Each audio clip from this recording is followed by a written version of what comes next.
मैं माननीय प्रधानमंत्री जी से विनम्रता पूर्वक निवेदन करूंगा कि वे इस सभा को अपने विचारों से अनुग्रहित करने की कृपा करें। माननीय प्रधानमंत्री जी। लोकसभा के स्पीकर आदरणीय श्री ओम बिरला जी, राज्यसभा के उपसभापति श्री हरिवंश जी, माननीय सांसदगण, सभी वरिष्ठ जनप्रतिनिधि, विशिष्ट अतिथि, अन्य सभी महानुभाव और मेरे प्यारे देशवासियों, हर देश की विकास यात्रा में कुछ पल ऐसे आते हैं जो हमेशा के लिए अमर हो जाते हैं।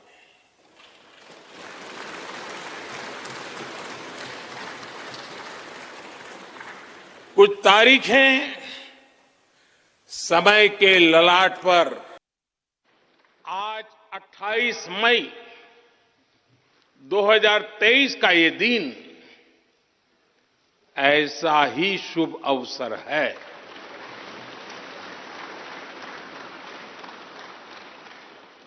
देश आजादी के 75 वर्ष होने पर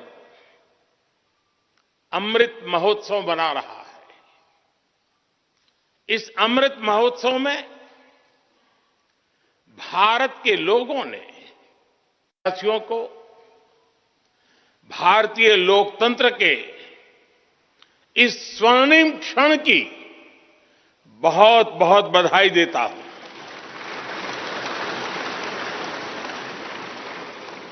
साथियों, ये सिर्फ एक भवन नहीं है, ये 140 करोड़ भारतवासियों की आकांक्षाओं और सपनों का प्रतिबिंब है।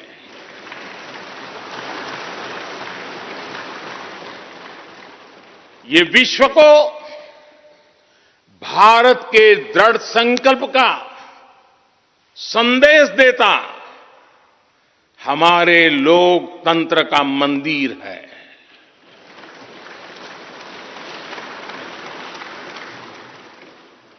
ये नया संसद भवन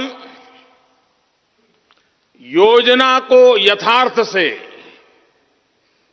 नीति को निर्माण से, इच्छा शक्ति को क्रिया शक्ति से, संकल्प को सिद्धि से जोड़ने वाली अहम कड़ी साबित होगा। ये नया भवन हमारे स्वतंत्रता सेनानियों के सपनों को साकार करने का माध्यम बनेगा। ये नया भवन आत्मनिर्भर भारत के सूर्योदय का साक्षी बनेगा।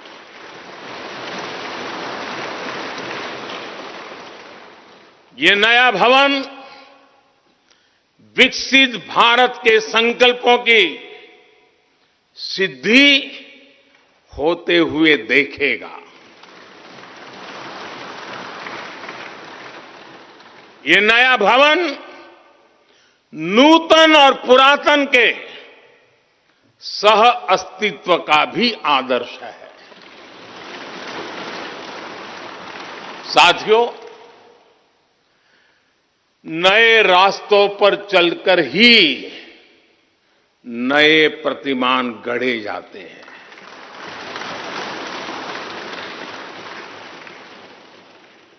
आज नया भारत नए लक्ष्य तय कर रहा है,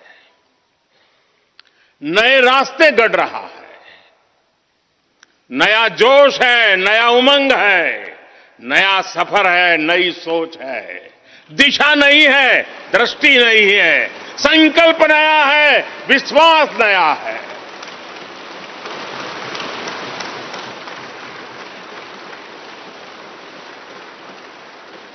और आज फिर एक बार पूरा विश्व भारत को, भारत के संकल्प की दृढ़ता को, भारतवासियों की प्रखरता को, भारतीय जनशक्ति की जिजीविषा को आदर और उम्मीद के भाव से देख रहा है।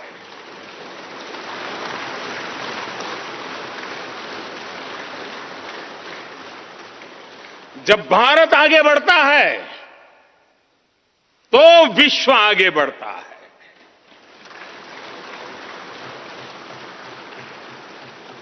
संसद का ये नया भवन भारत के विकास से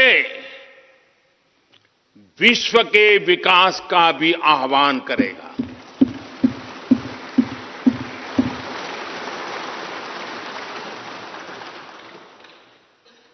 साथियों, आज इस ऐतिहासिक अवसर पर कुछ देर पहले संसद की इस नई इमारत में पवित्र सेंगोल की भी स्थापना हुई है।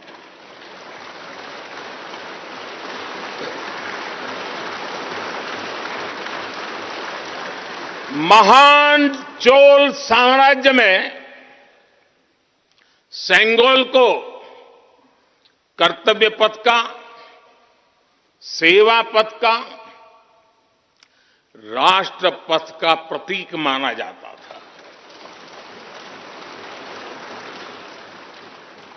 राजा जी और आदीनम के संतों के मार्गदर्शन में यही सेंगोल सत्ता के हस्तांतरण का प्रतीक बना था। तमिलनाडु से विशेष तौर पर आए हुए आदीनम के संत आज सुबह संसद भवन में हमें आशीर्वाद देने उपस्थित हुए थे। मैं उन्हें पुनः श्रद्धापूर्वक नमन करता हूं। उनके ही मार्गदर्शन में लोकसभा में ये पवित्र सेंगोल स्थापित हुआ है। पिछले दिनों मीडिया में इसके इतिहास से जुड़ी बहुत सारी जानकारी उजागर हुई है। मैं इसके विस्तार में नहीं जाना चाहता हूं, लेकिन मैं मानता हूं ये हमारा सौभाग्य है कि इस पवित्र सेंगोल को हम उसकी गरिमा लौटा सके हैं, उसकी मान मर्यादा लौटा सके। जब भी इस संसद भवन में कार्रवाई शुरू होगी, ये सेंगोल हम सभी को प्रेरणा देता रहेगा। साथियों, भारत एक लोकतांत्रिक राष्ट्र ही नहीं बल्कि लोकतंत्र की जननी भी है, मदर ऑफ डेमोक्रेसी भी है। भारत आज वैश्विक लोकतंत्र का भी बहुत बड़ा आधार है। लोकतंत्र हमारे लिए सिर्फ एक व्यवस्था नहीं, एक संस्कार है, एक विचार है, एक परंपरा है। हमारे वेद हमें सभाओं और समितियों के लोकतांत्रिक आदर्श सिखाते हैं। महाभारत जैसे ग्रंथों में गणों और गणतंत्रों की व्यवस्था का उल्लेख मिलता है। हमने वैशाली जैसे गणतंत्रों को जीकर दिखाया है। हमने भगवान बसवेश्वर के अनुभव मंटपा को अपना गौरव माना है। तमिलनाडु में मिला 900 ईस्वी का शिलालेख आज भी हर किसी को हैरान कर देता है। हमारा लोकतंत्र ही हमारी प्रेरणा है, हमारा संविधान ही हमारा संकल्प है। इस प्रेरणा, इस संकल्प की सबसे श्रेष्ठ प्रतिनिधि अगर कोई है तो ये हमारी संसद है। और ये संसद देश की जिस समृद्ध संस्कृति का प्रतिनिधित्व करती है, उसका उद्घोष करती है। शेते निपद्यमानस्य, शेते निपस्य मानस्य चराति चर्त भगः, चरैवेति चरैवेति चरैवेति। कहने का तात्पर्य, जो रुक जाता है उसका भाग्य भी रुक जाता है, लेकिन जो चलता रहता है उसी का भाग्य आगे बढ़ता है, बुलंदियों को छूता है। और इसलिए चलते रहो, चलते रहो। गुलामी के बाद हमारे भारत ने बहुत कुछ खोकर अपनी नई यात्रा शुरू की थी। वो यात्रा कितने ही उतार चढ़ावों से होते हुए, कितनी ही चुनौतियों को पार करते हुए आजादी के अमृत काल में प्रवेश कर चुकी है। आजादी का ये अमृत काल विरासत को सहेजते हुए विकास के नए आयाम गढ़ने का अमृत काल है। आजादी का ये अमृत काल देश को नई दिशा देने का अमृत काल है। आजादी का ये अमृत काल अनंत सपनों को, असंख्य आकांक्षाओं को पूरा करने का अमृत काल है। इस अमृत काल का आह्वान है, इस अमृत काल का आह्वान है मुक्त मातृभूमि को, मुक्त मातृभूमि को नवीन प्राण चाहिए, नवीन पर्व के लिए नवीन प्राण चाहिए। मुक्त गीत हो रहा, मुक्त गीत हो रहा नवीन राग चाहिए, नवीन पर्व के लिए नवीन प्राण चाहिए।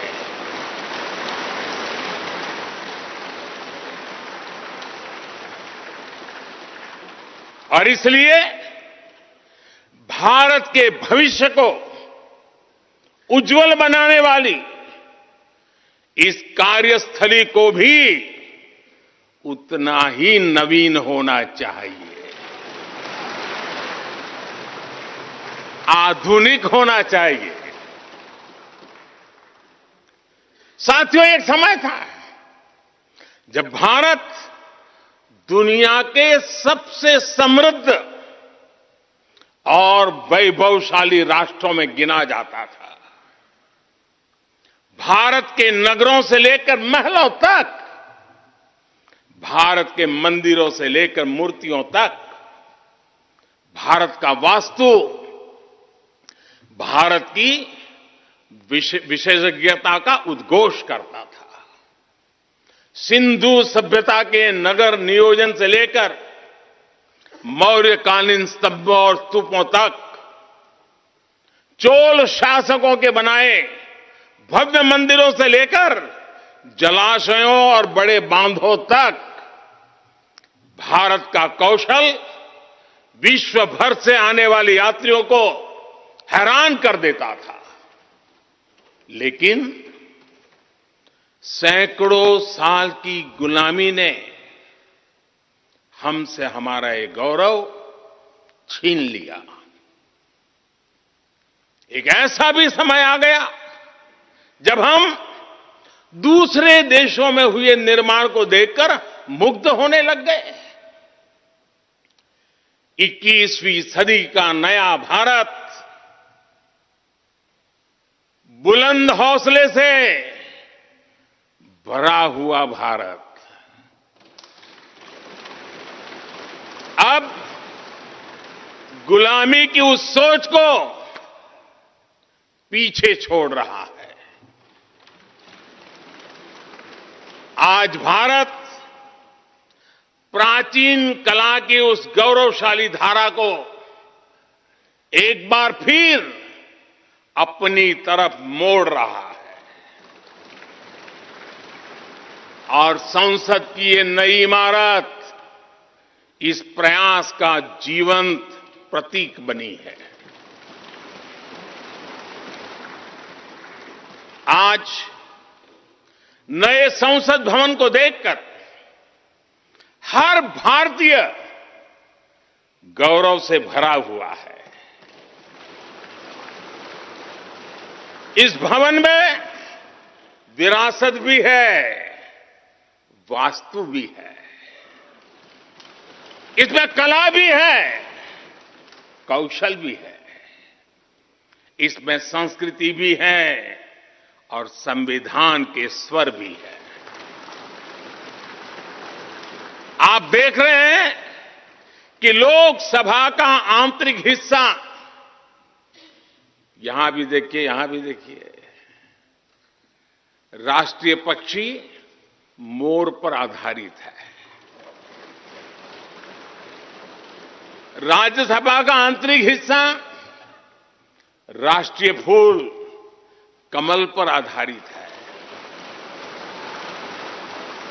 और संसद के प्रांगण में हमारा राष्ट्रीय वृक्ष बरगद भी है। हमारे देश के अलग अलग हिस्सों की जो विविधता है, इस नए भवन ने उन सबको समाहित किया है। इसमें राजस्थान से लाए गए ग्रेनाइट और बलुआ पत्थर लगाए गए हैं। ये जो लकड़ी का काम आप देख रहे हैं ना, वो महाराष्ट्र से आई है। यूपी में भदोही के कारीगरों ने इसके लिए अपने हाथ से कालीनों को बुना है। एक तरह से इस भवन के कण कण में हमें एक भारत श्रेष्ठ भारत की भावना के दर्शन। साथियों, संसद के पुराने भवन में सभी के लिए अपने कार्यों को पूरा करना कितना मुश्किल हो रहा था, ये हम सभी जानते हैं। टेक्नोलॉजी से जुड़ी समस्याएं थी, बैठने की जगह से जुड़ी चुनौती थी। इसलिए ही बीते 1.5-2 दशकों से ये चर्चा लगातार हो रही थी कि देश को एक नए संसद भवन की आवश्यकता है। और हमें ये भी देखना होगा कि आने वाले समय में सीटों की संख्या बढ़ेगी, सांसदों की संख्या बढ़ेगी, वो लोग कहां बैठते हैं? और इसलिए ये समय की मांग थी कि संसद की नई इमारत का निर्माण किया जाए। और मुझे खुशी है कि भव्य इमारत आधुनिक सुविधाओं से पूरी तरह लैस है। आप देख रहे हैं कि इस समय भी इस हॉल में सूरज का प्रकाश सीधे आ रहा है। बिजली कम से कम खर्च हो, हर तरफ लेटेस्ट टेक्नोलॉजी वाले गैजेट्स हों, इन सभी का इसमें पूरा ध्यान रखा गया है। साथियों, आज सुबह ही मैं इस संसद भवन को बनाने वाले श्रमिकों के एक समूह से मिला हूं। इस संसद भवन ने करीब 60,000 श्रमिकों को रोजगार देने का भी काम किया है। उन्होंने इस नई इमारत के लिए अपना पसीना बहाया है। मुझे खुशी है कि इनके श्रम को समर्पित एक डिजिटल गैलरी भी संसद में बनाई गई है और विश्व में शायद ये पहली बार हुआ होगा। संसद के निर्माण में अब उनका योगदान भी अमर हो गया है। साथियों, कोई भी एक्सपर्ट अगर पिछले 9 वर्षों का आकलन करे तो पाएगा कि ये 9 साल भारत में नव निर्माण के रहे हैं, गरीब कल्याण के रहे हैं। आज हमें संसद की नई इमारत के निर्माण का गर्व है, तो मुझे पिछले 9 साल में गरीबों के 4 करोड़ घर बनने का भी संतोष है। आज जब हम इस भव्य इमारत को देखकर अपना सर ऊंचा कर रहे हैं, तो मुझे पिछले 9 साल में बने 11 करोड़ शौचालयों का भी संतोष है, जिन्होंने महिलाओं की गरिमा की रक्षा की, उनका सर ऊंचा कर दिया। आज जब हम इस संसद भवन में सुविधाओं की बात कर रहे हैं, तो मुझे संतोष है कि पिछले 9 साल में हमने गांवों को जोड़ने के लिए 4 लाख किलोमीटर से भी ज्यादा सड़कों का निर्माण किया। आज जब हम इस इको फ्रेंडली इमारत को देखकर खुश हैं, तो मुझे संतोष है कि हमने पानी की एक एक बूंद बचाने के लिए 50,000 से ज्यादा अमृत सरोवरों का निर्माण किया है।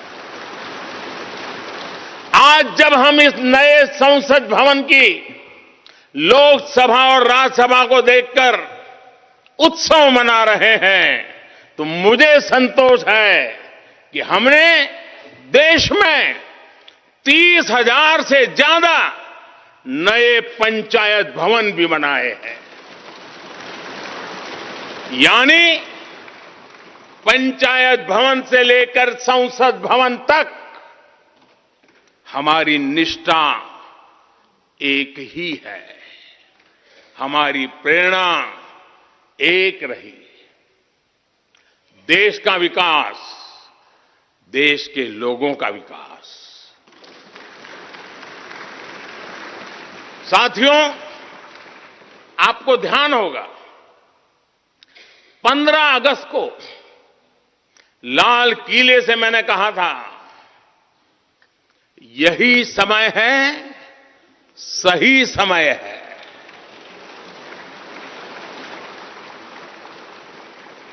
हर देश के इतिहास में ऐसा समय आता है जब देश की चेतना नए सिरे से जागृत होती है। भारत में आजादी के 25 साल पहले, 47 के पहले 25 साल याद कीजिए, आजादी के 25 साल पहले ऐसा ही समय आया था। गांधी जी के असहयोग आंदोलन ने पूरे देश को एक विश्वास से भर दिया था। गांधी जी ने स्वराज के संकल्प से हर भारतवासी को जोड़ दिया था। ये वो दौर था जब हर भारतीय आजादी के लिए जी जान से जुट गया था। इसका नतीजा हमने 1947 में भारत की आजादी के तौर पर देखा। आजादी का ये अमृतकाल भी भारत के इतिहास का ऐसा ही पड़ाव है। आज से 25 साल बाद भारत अपनी आजादी के 100 वर्ष पूरे करेगा। हमारे पास भी 25 वर्ष का अमृत कालखंड है। इन 25 वर्षों में हमें मिलकर भारत को विकसित राष्ट्र बनाना है।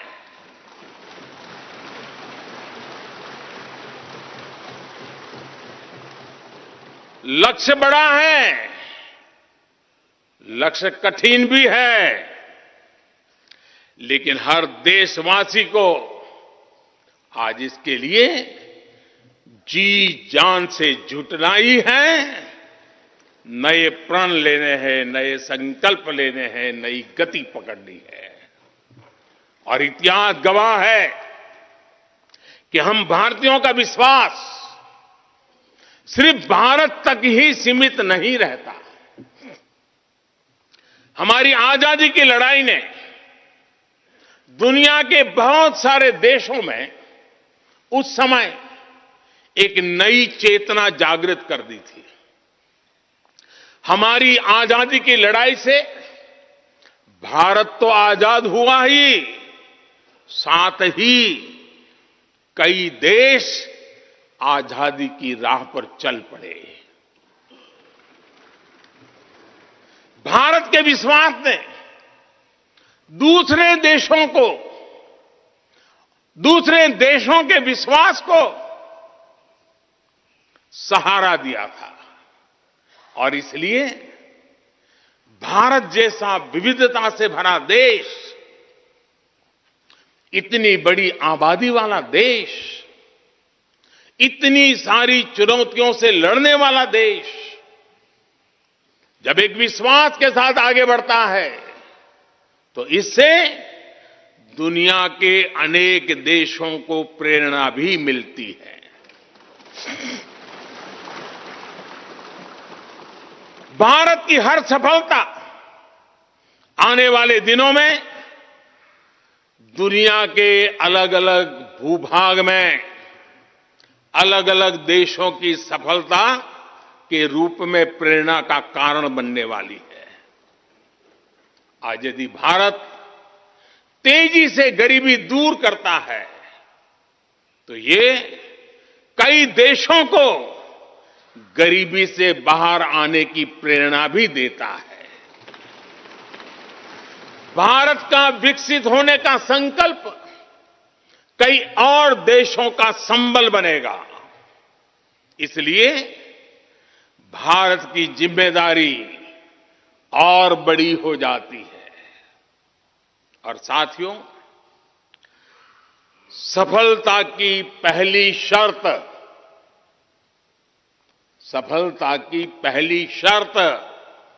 सफल होने का विश्वास ही होती है। ये नया संसद भवन इस विश्वास को नई बुलंदी देने वाला है। ये विकसित भारत के निर्माण में हम सभी के लिए नई प्रेरणा बनेगा। ये संसद भवन हर भारतीय के कर्तव्य भाव को जागृत करेगा। मुझे विश्वास है इस संसद में जो जनप्रतिनिधि बैठेंगे वे नई प्रेरणा के साथ लोकतंत्र को नई दिशा देने का प्रयास करेंगे।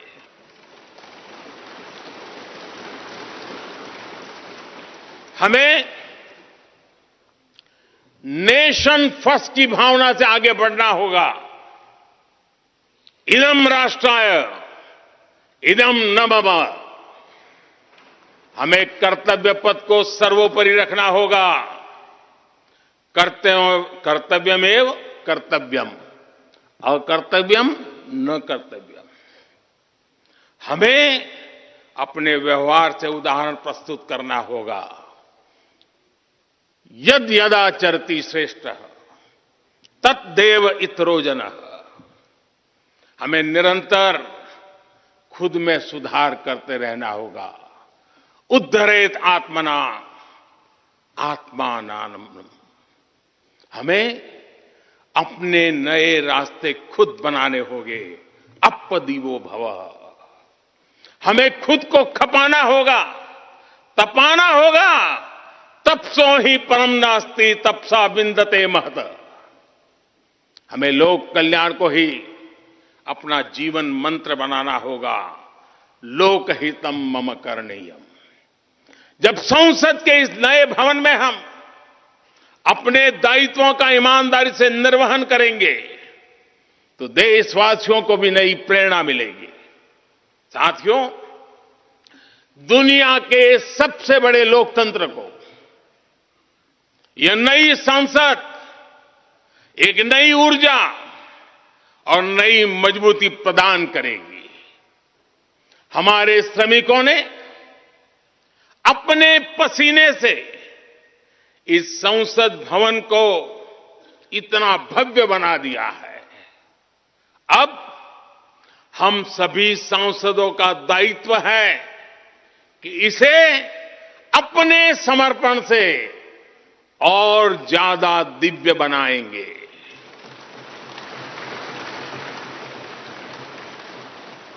एक राष्ट्र के रूप में हम सभी 140 करोड़ भारतीयों का संकल्प ही इस नई संसद की प्राण प्रतिष्ठा है।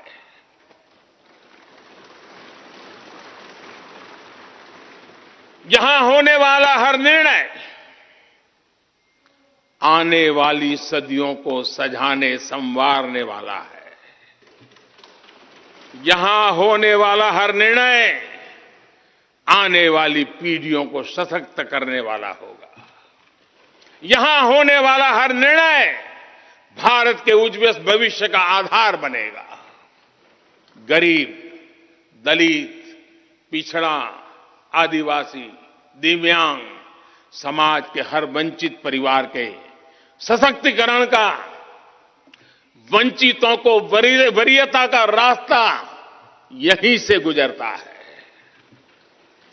इस नए संसद भवन की हर ईंट, हर दीवार, इसका कण कण गरीब के कल्याण के लिए समर्पित है।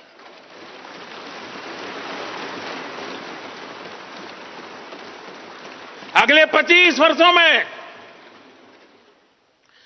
संसद के इस नए भवन में बनने वाले नए कानून भारत को विकसित भारत बनाएंगे। इस संसद में बनने वाले कानून भारत को गरीबी से बाहर निकालने में मदद करेंगे। इस संसद में बनने वाले कानून देश के युवाओं के लिए, महिलाओं के लिए नए अवसरों का निर्माण करेंगे। मुझे विश्वास है संसद का यह नया भवन नए भारत के सृजन का आधार बनेगा। एक समृद्ध, सशक्त और विकसित भारत नीति, न्याय, सत्य, मर्यादा और कर्तव्य पथ पर और सशक्त होकर चलने वाला भारत। मैं समस्त भारतवासियों को नए संसद भवन की फिर से बहुत बहुत बधाई देता हूं। धन्यवाद।